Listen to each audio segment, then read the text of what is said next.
Good day, everyone. Today I'm going to talk about the Bronfenbrenner's theory and how it influenced my life, how to apply it on my life, and how to simply distinguish between the different systems and what it involves.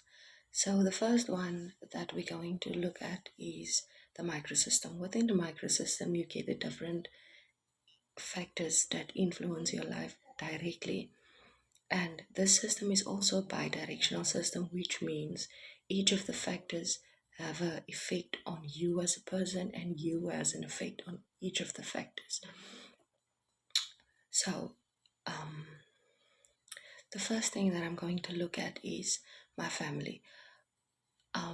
Growing in a household with only one parent and which was my mother, that was a single mother, which was my mother.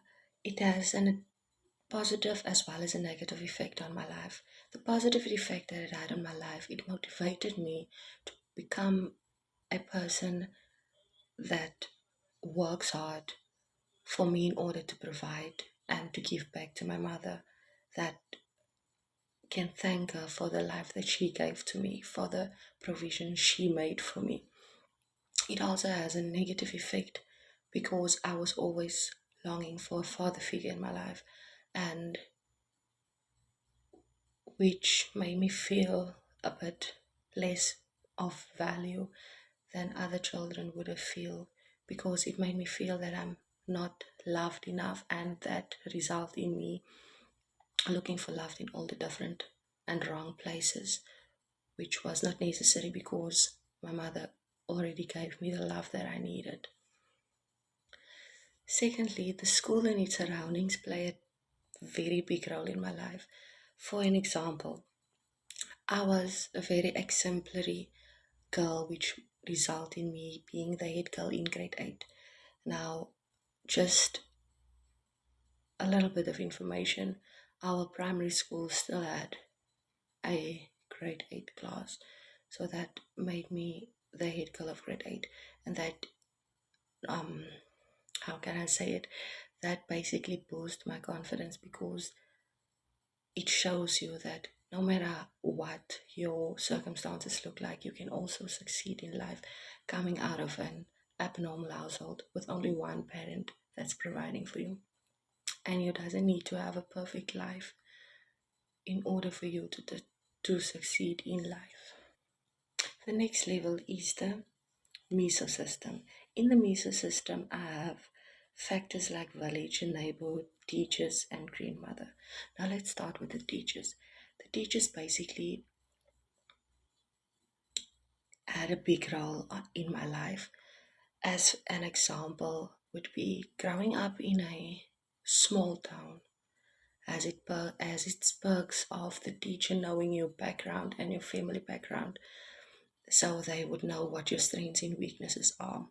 And as of that, they already knew that my parents both are academically strong and were very they were very athletic. So they put pressure on me to be as my father and as my mother, to always strive to be the best. And they put pressure on me because they knew that I had it in me and that I could reach that potential before I even knew that I had that potential in me. The next factor in the mesosystem is the village or the neighborhood. As we all know, the saying that goes, it takes a village to grow a child.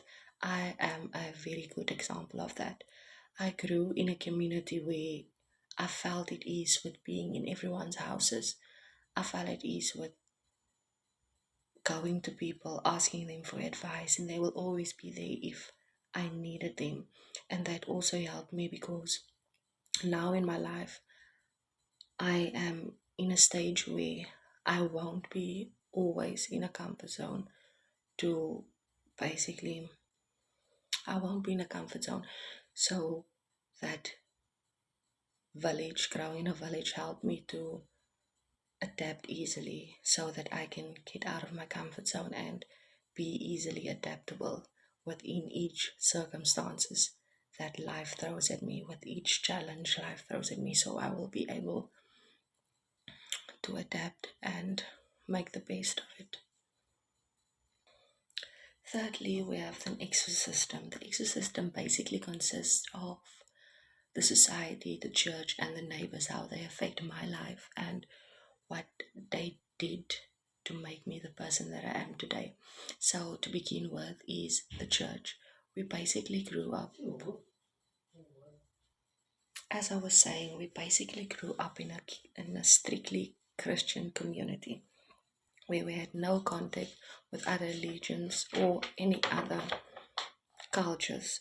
And that was a good and a bad thing. The good thing in it was the fact that we always have people around us who knew about our culture, who knew about our religion, who can learn us about our religion, and we can simply just focus on our religion and getting better as Christians. And within the Christian culture, there are different types of denominations, so we can learn from each other about Christianity in our different denominations. But the bad thing about being only in a growing only in a Christian community is that we are uninformed about other religions, we are uninformed about other cultures, and that also result in me usually saying or doing stuff without me knowing that I can be offensive towards the other religions and the other cultures, as I'm uninformed about what they do, how they do it, what they say, what they eat, what they don't eat, how they do things, what ways they are following.